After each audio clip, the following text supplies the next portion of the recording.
Hey, babe. Good morning, good afternoon, good evening. I love you, and God loves you best. Welcome back to my channel. We are back for another review, and this is for Life After Lockup, Season 5, Episodes 41 and 42.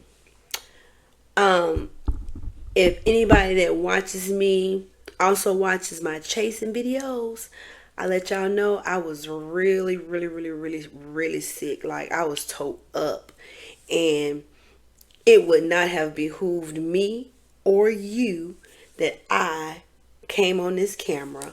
So I took the L, but now what I did was I watched episodes in two so I could double up and then give y'all the other two. And then Friday, we back on schedule. So that's how it's going down. And also, I just want to let y'all know, for all my Florida people, shout out to all my Florida people. Where's my sticker? Well, I went to the polls and I voted. I was looking for my sticker. They gave me a cute little sticker. It's got flamingos on it and everything. I'm so sad. But I hope that my Florida people, my Florida residents, I'm a Florida native, my natives, my residents, those who are able to vote in the state of Florida, hope you went out to the polls and your voice was heard. Thank you. So we are going to get into season 5, episode 41. Welcome home. Yes, we have 7 couples and we have 14 different personalities. That be Tenny and Rob, Bianca and Daniel, Justine and Michael, Brittany and Kira, and Kim and Joey, Zariah and Troy, and last but not least, Melissa and Louie. So we got all this energy going on for this season. And the episode opens up with Bianca and Daniel. Now, first of all, I want to point out that Bianca is 23 and Daniel is 31. So just 5 years ago, Bianca was 18 years old, okay? Keep that in mind. All right, so it says he's 3 hours out. Only 3 hours. And they go back to the apartment and he's looking around and he's just like, oh, I'm free. And if y'all see, look like it's loose back here, yeah, it's loose because this is what I wore to work, and I was like, let me go ahead and keep my little cute zhuzh on. So yeah, but he's looking around the apartment, and he is just such an amazement of what he sees, and he is also noticing that there is a bottle opener on the refrigerator side, and he's like, what's that for? And she's like, you are going to realize that I don't see it for her. I think she is childish, selfish, judgmental, immature. Um, she is just, she needs to go back to Dania Beach. I just don't see it for Bianca. And so then we got them on the sofa, kissing and everything, telling each other how much they love each other. And Daniel is DTF and he is RTS. And if you were a Jersey Shore fan, if you know, DTF. But to put it in layman's terms, RTS, ready to smash. So, they get their thing going, and They tell the cameras, okay, you can go about your business. Um, then we gonna shoot over into the next day, and you got in the confessional. They asked, I guess the question was, how was the sex? And then you have Daniel's version. He's like, oh, it was like magical. It was everything. I just melted into her, and I just wanted to lay there and look into her eyes.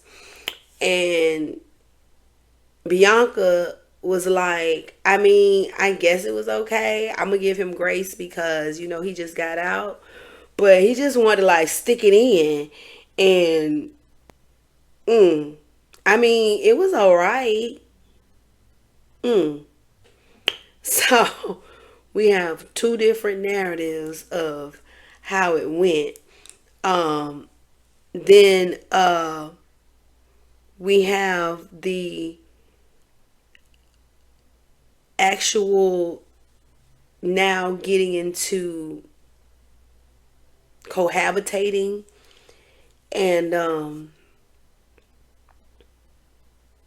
Daniel, he decides to make Bianca breakfast, and he asks her, how was the sex? And she gave real lies. She was like, it was good.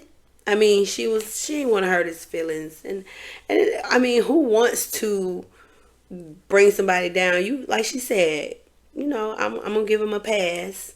So give him that pass and let's see what happened. Um, so then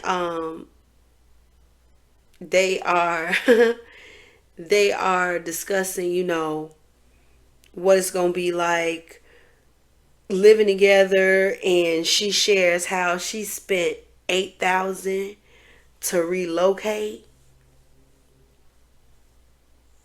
I don't know what her settlement was, but when you spending large sums of money at a period of time, it's like running through $100 bill. It's only freaking 520s and 100. 20, 40, 60, 80. So yeah, you can run through that real fast. Um, I don't know if she really realizes the decisions that she's making, because she thinks it's all lollipops and gumdrops, and I'm like, boo thing, that's not what it is. This is like real life shit. Like, he just got out of prison. But we gonna get into it. So she talks about the relocation and everything, and she says, if he's not able to stay with me, I'm gonna be really upset because I picked up and I moved everything so I could be here with him. And I'm like, well, sometimes people put the cart before the horse. And then so he makes breakfast for her. She asks Daniel asks Bianca how the breakfast is. Did she like it? She's like, I mean, it's okay. I mean, to me, she just comes across very ungrateful, very judgmental. She talked about how his body was. She was like, he catfished me. He's skinny. She said, I mean, he got muscles and stuff, but he's skinny. Like, he knew what he was getting when he got me. And I'm like, and he still wanted you. And so then they're sitting at the table, they're eating breakfast and everything. He is in mid chew, in mid going in his mouth for another bite. And she's like, is the coffee ready? And he's like, yeah. So he eating his bacon and everything. And then this trick talking about, oh, babe, could you fix me some coffee? Could you get up and fix me some coffee? And he was like, I'm not drinking no coffee, but if you want some, it's ready. It's right there. And she was like, you can't fix me a coffee. You can't just pour me a cup of coffee, please, and put some milk in it.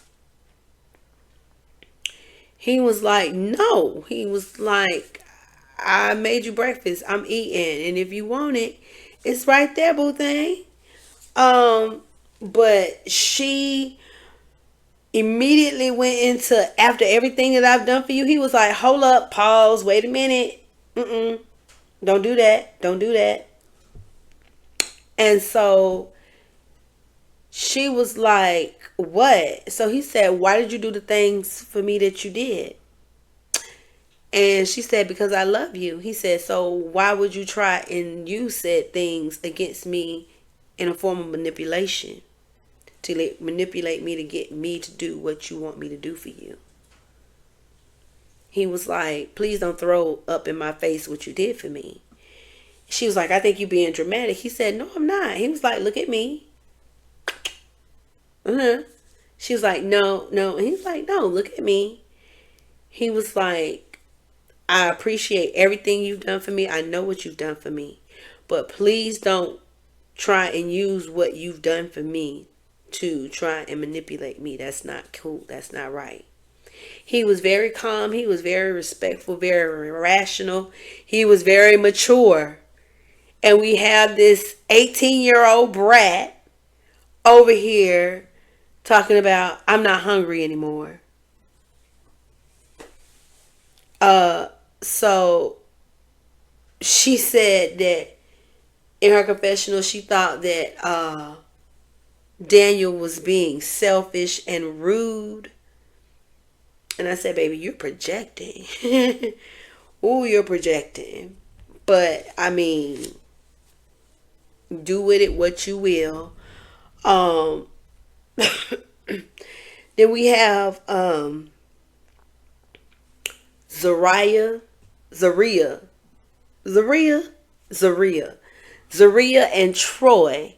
Now, their age gap is not so far. She is 32 and he's 29. So I'm like, okay. And he's been out for a month now. And so the scene opens up with them getting ready for work. And she talking about, why you putting bras in the box?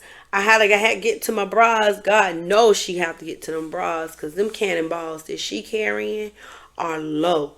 So she need all the support she can get. She is not one of the girls that can go without. So please, Troy, for the love of all of us, make sure Zaria has access to her bras. Moving right along, they getting ready for work, and then they talking about space and how Troy don't have none. So Troy shades Zion, Zaria's sister. He was basically like, three's a crowd. You got to go. And if you did go, it would be space for me. But he want to go that far. And then homeboy is up here. We can't even talk about Miss Karen no more. We not gonna say nothing about Miss Karen, cause we got Troy sitting here rolling up. So she said, babe, you need to chill. I don't want you to get too high before we go to work. And he was like, I'm not gonna get too high. This is for after work. I was like, yes, do that. Forward thinking. I like that, Troy. Man, it just like want to have dinner ready when I get off. That's so sweet. Anyway, so it's the first day back to Project Heal. I'm a stickler for enunciation and diction. It's a pet peeve of mine. So when they saying Project Heal, it sounds like HILL. Project Hill. Or as they say, Project Heal. Project Heal. Get it? Okay. So they get to Project Heal. Which one y'all want? Put down in the comment section which one y'all want. Y'all want Project Heal or y'all want Project Heal? Okay? Until we decide, y'all gonna get both of them for this episode. So they're at Project Hill, and Zaria introduces Troy to Dr. Anita and Ashley. And Dr. Anita, she's like the director of counseling or something like that. And Ashley, she's one of the therapists. So they're cordial with their introductions. And then Dr. Anita, she asked Troy, she said, "May I ask you, like, what were you in for?" And he started running off his charges and everything. And she was like, "Oh, yeah." that that response was just everything. It just tickled me way down in my diaphragm. So then Ashley, she gives her therapeutic concerns about she is concerned about his ability to adapt, because she don't know nothing about him. She don't know nothing about his skill set, his qualifications, and she's really wanting to know, like, girl, why is he here?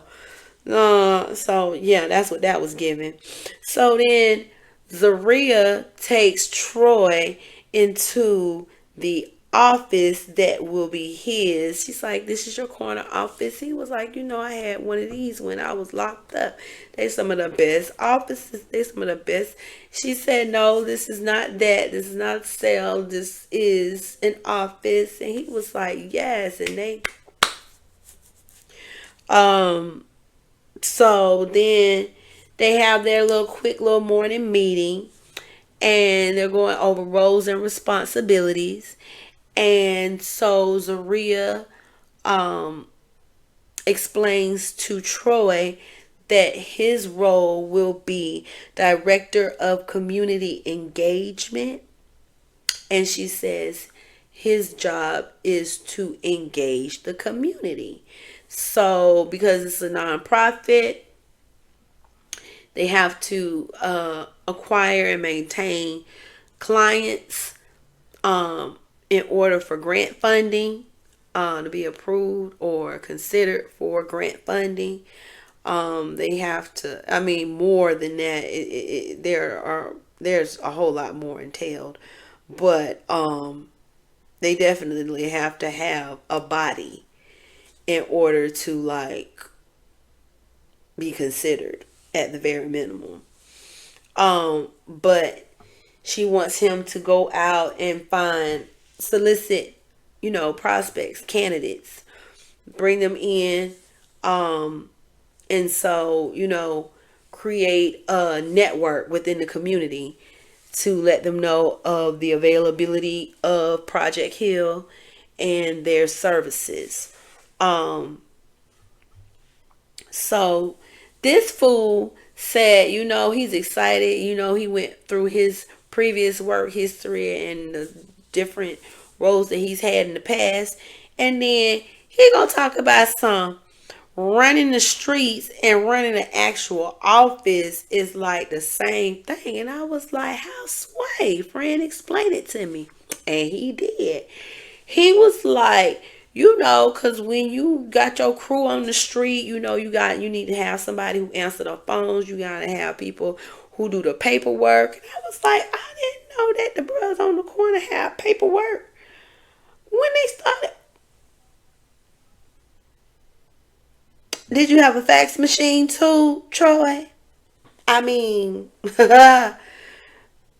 yeah. I'm sure there is maybe in a very elaborate setup, there may be some slight similarities if it is very detailed, orchestrated, but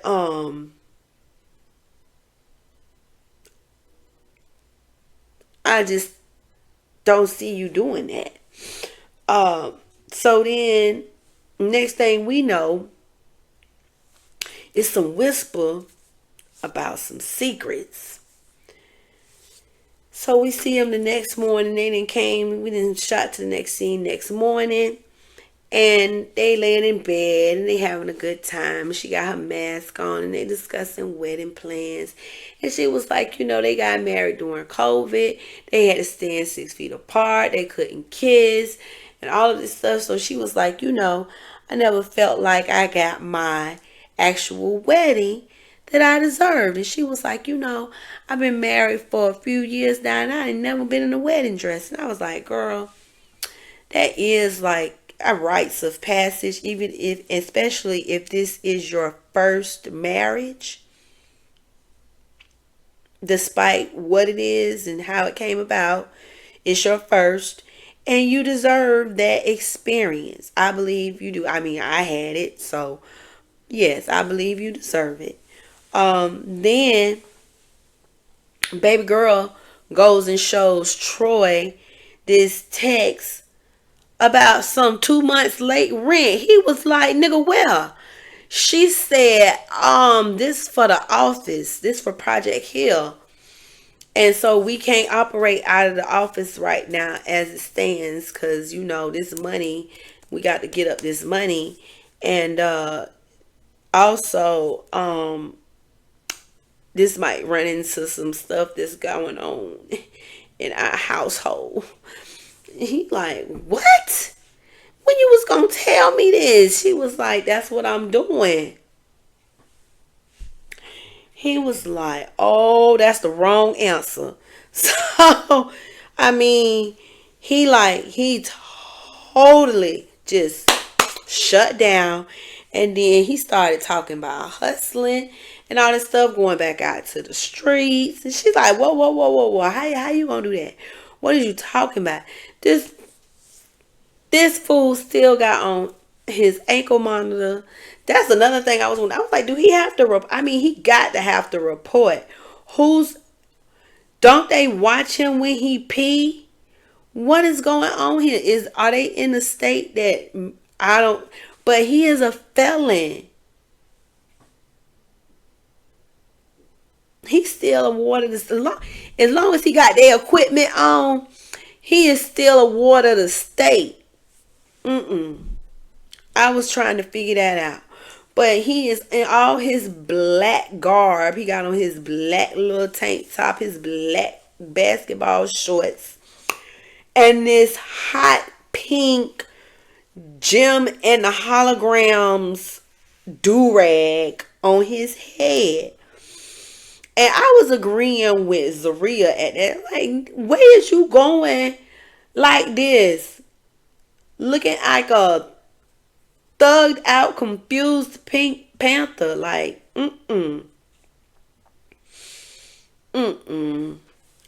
So he got on foot once again and towed out, but he got on his phone and called his homeboy Trey, and Trey came and scooped him up, and then he smoked, I guess, that one that maybe that was the morning J. He smoked it with Trey. So he was venting and telling him everything. And then he said, one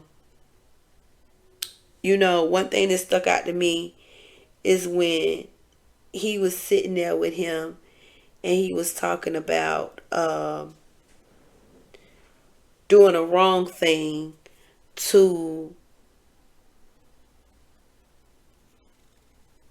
for like a right thing. I was like, that's still not the answer, bruh. So we see her talking about her issues with infidelity. Well, he actually brought up the issues about infidelity. So I know that's a sore spot for him, even though he said he forgave her. And he was real pissed. And he left the house, and like I said, looking like a black Pink Panther. So now we're gonna move it on over to Teeny and Rob. Teeny and Rob. So they both 34. And he only been out for 6 weeks. He seems like a humble person. He was locked up for 16 years. I think he had an 18-year bid, he said. But he was locked up for 16 of them. So he been locked up for half his life. Um and so then they seem like they are moving in somewhere, I guess moving into a new house. And so they asked them in the confessional, I guess, about being happy and all this fool la la. And so it was kind of I was concerned a little bit when they was asking them, asking each other, we happy, right? And so he looked at her and he was like, yeah, we happy.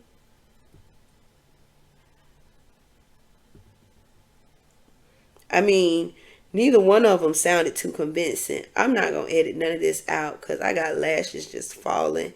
And y'all know, I know a lot of people know that is not a good feeling. I'm not editing this. It's just going to stay in. All right. What was I talking about? Are they happy? Yeah. They was given not sure. But hey, they like it. I love it. They married. And then there are two children. There is Cheyenne, 13, and Nehemiah, who is 11. And they are so cute. Those are two very beautiful children. They are beautiful on the inside and the outside. And so Nehemiah got the camera and he being annoying and he going around just being a little brother, being a baby brother. And then Teeny brings up the conversation about, consummating their marriage. He was like, they made it do what it do and they made it do it right. I was like, I know that's right, Teeny. She wasn't talking like Bianca. And so they was talking about taking a shower and everything, lathering each other up and soaping each other down. And she was like, he got this tattoo of his ex on his arm. And I'm like, bruh, you couldn't get that covered up? That's like, I mean, that's what I don't be understanding. People have all these tattoos all over their body. So I know you don't have no problem getting that covered up and making it like a little flower or something or turning it into something else. Like, you ain't got no problem doing that because you got a whole bunch of other tattoos. That's how I feel about people who mark up their skin and make themselves a human mural. While it's beautiful art, the ones that are beautiful, you still a human mural. Um, so I was like, you need to cover up. So then they having a welcome home party for Rob. Okay. So they go to the venue. They meet at the venue. They got it decorated, a little real cute and everything. He put on his little accessories that he have as the man of the hour and everything. They got like this little sash for him to put on. And so he over there with Nehemiah. I can see they have a really good relationship. I think that is wonderful. Being that neither one of them are his kids because Cheyenne daddy passed away when she was like, I think 1 year old or something. So fast forward coming into her life, this is the only father that she knows. So I'm thinking that he been in her life for some years. He been in these kids' life for several years since they were little. So they've been together for a long time, even though they only been married for 5 years. But I guess they've been together for a minute. So I think that's real good. I mean, blessings come in many forms. So they at the venue for Rob's welcome home party, and like almost nobody show up. Uh, I think Tina called her sister. She said her eyes was swole up from allergies or something, or pollen or whatever.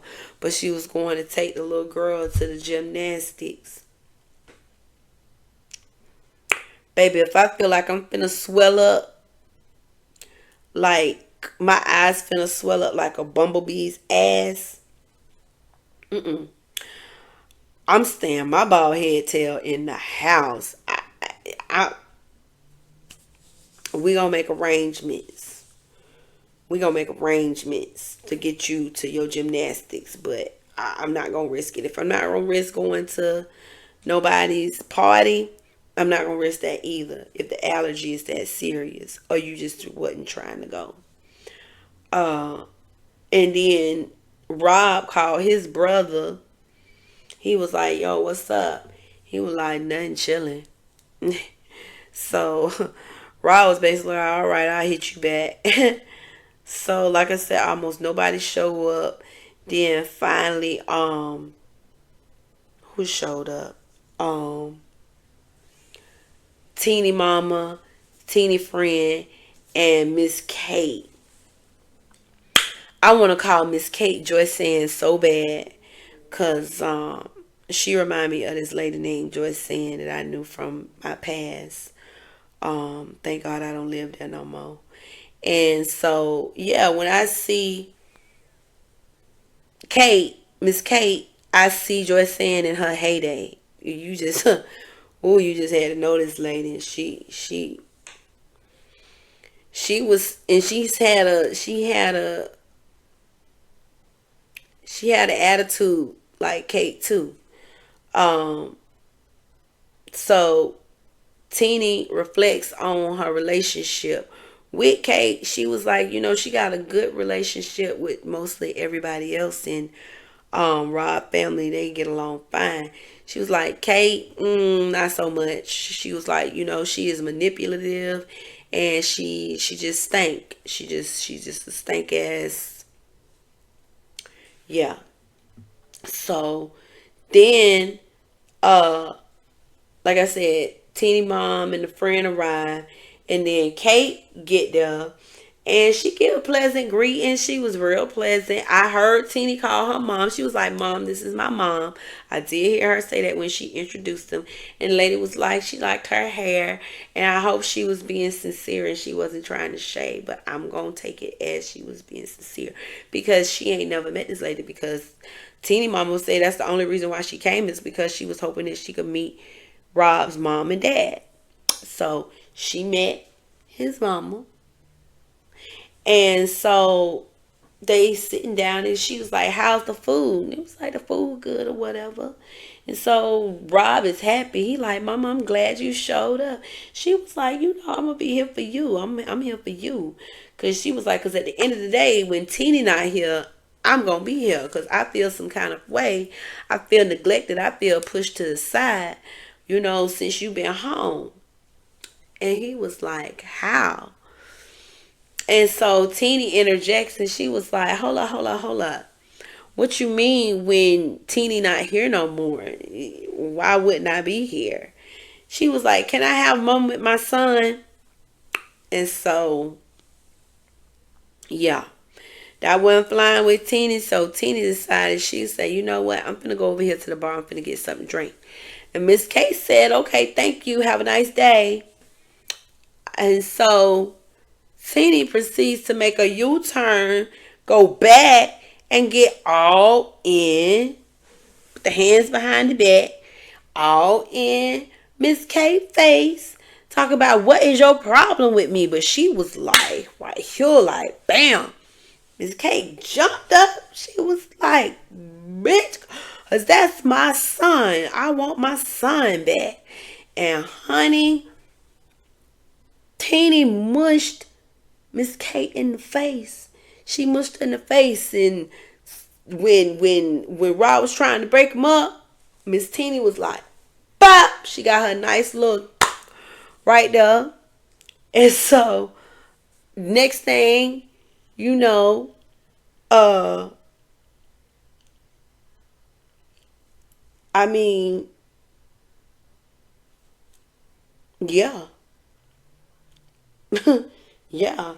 So now we got Justine and Michael, 16 months out. Child, Justine is pregnant again, They living in Las Vegas. They got this house. He say the money is tight as an ant's butthole. So yeah, things is real. The pickings is slim, but they be living above their means. They look like them type of people. And can we just point out the obvious, how Mike has really gained weight? Like, and I, I'm not gonna lie, I did not see that happening. I did not see that happening. But you know what? He happy, he healthy, and shoot, that's all that matter.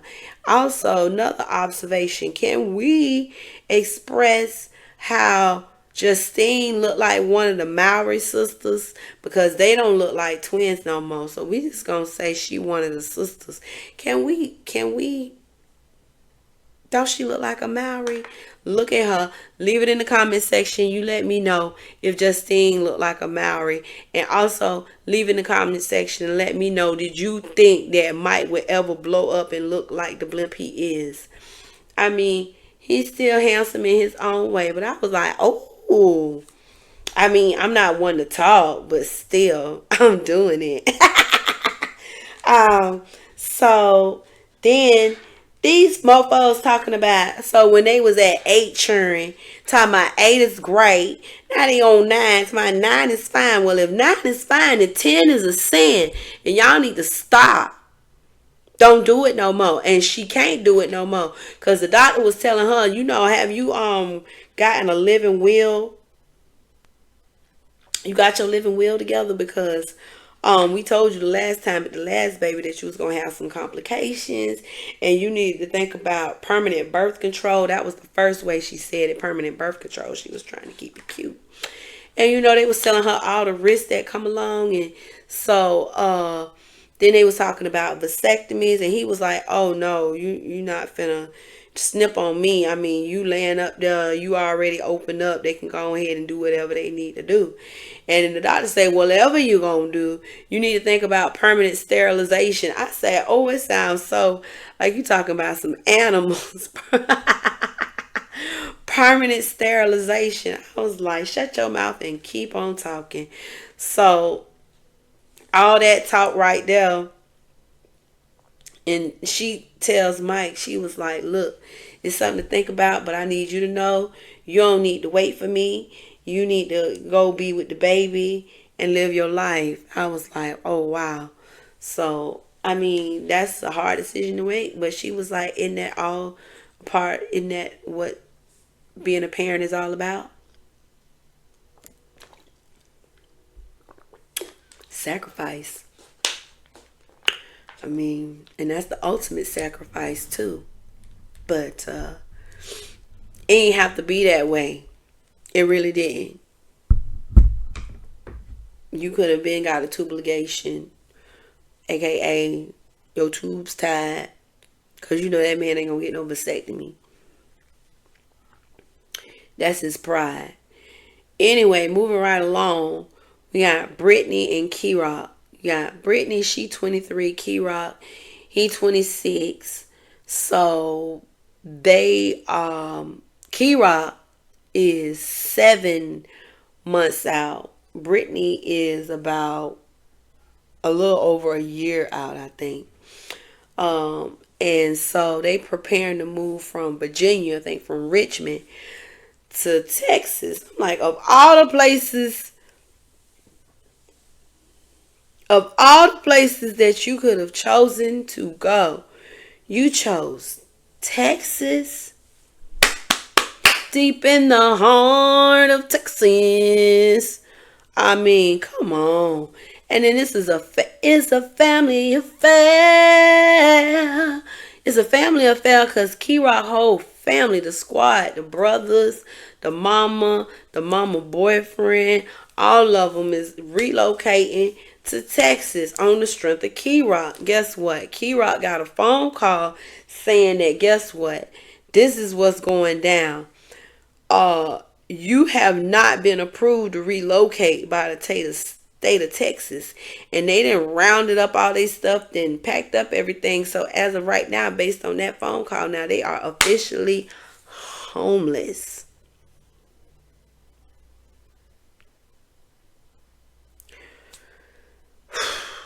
Everything was packed and paid for first month's rent. Leases on this side have been resolved. Yeah. Moving right along. We got Kim and Joey. Now, Kim, she's 38 and Joey, he's 39. And without putting nothing extra on him, he looked every bit of it, but he looked a lot older than 39. I'm just saying. He looks older than Kim, and he should, because he should. Um, so he been 2 months out, and so we see Kim with, I guess that's Joey mama. That's somebody mama, and they preparing for the yard sale or a garage sale to they getting getting items so that they can get up money for a down payment on a house. So I don't know what that be about, but if that's the way you got to go about getting the money to get the down payment and all that stuff, you do that for miscellaneous things or to do other stuff, but you don't do that to try and actually start out your journey. That's a red flag to me. I don't know. Y'all leave that in the comment section and let me know. Do you think it's a red flag to be having a garage sale to get up the money that you need for the down payment for your house that you looking to buy? And she said plus a 3%. I ain't gonna leave that out. So then we see that Kim is still tracking Joey. She said, "You still tracking him?" She said, "Hell yeah, he a crackhead. I gotta make sure he is where he's supposed to be and doing what he's supposed to do." And I'm like, red flag. If you gotta be still on that man like a PO, and you know that he could relapse, like if you got to do it this way, apparently he could relapse at any time. Why live with that stress in your life? That's crazy. So then we see Joy with the kids. He dropping the kids off. He was like, Kim do so much, it's the least I could do. I was like, you could do a whole lot more. Um, that is the least you could do. Ha! So then he was talking to Kimberly's oldest son, Kason. He's 5. And so he was like, don't you think you look like me?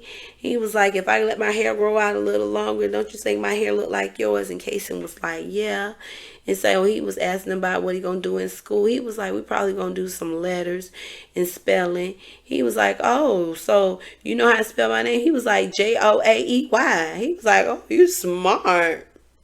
SMART. So then he's like, he thinks that he is the bio dad to Kason, because when he was out last time before, when he was conceived, he was bumping nasties with Kim when Kim had broke it off, I guess, or with her estranged husband, because she not divorced yet. So yeah. Um so her estranged husband. So there's this gap where her and um Joey was knocking boots. And so then what happened was he got locked back up, and then she went ahead and married old boy. So then Joey and Kim, we see next day, they wake up and they discussing Kason's paternity. And Joy was like, look, I got you. I got a DNA kit right here. We can go ahead and swab like we swabbing for COVID. And we can go ahead and get this thing over with and see what's what. And she said, you think it's that easy? He's was like, yeah, it's that easy. I'ma show you. Look. And he opened the box and he was like, Casey, come in here. He's swabbing himself and he put the thing in there. He was like, come here, buddy. We just swabbing for COVID. Everything is gonna be all right. She was like, oh, thank you for so much for being my big boy. And he was like, wait, why? Are you nervous? She was like, yeah. And so she's like, this could change our lives forever. And he was like, I know. And so she was like, you really want him to be yours? And he was like, yeah. I was like, oh, Lord. So then they go to get in the car and we see them driving to the drop-off mailbox to drop off the test at the post office. So I'm like, oh, Jesus. Kind of made my stomach turn because if you're not here, I feel like Joy got an expectation right now about how it's supposed to be and what he wanted to be. So I don't know if that is like the best in his best interest or whatever. Then we got episode 42. This gonna be a little long one because hey, we're gonna do it together. You know what? I'm not gonna do them together. I'm gonna go ahead and I'm gonna leave it right here. That's where the episode ended, episode 41, with them dropping the stuff off at the mailbox. But I want y'all to leave your comments in the comment section, and I want just create a dialogue with me. I want us to have a conversation. First and foremost, I appreciate the ones who click on my videos and watch, and I appreciate your time. Thank you for spending time with me. So thank you. I got a smile on my face because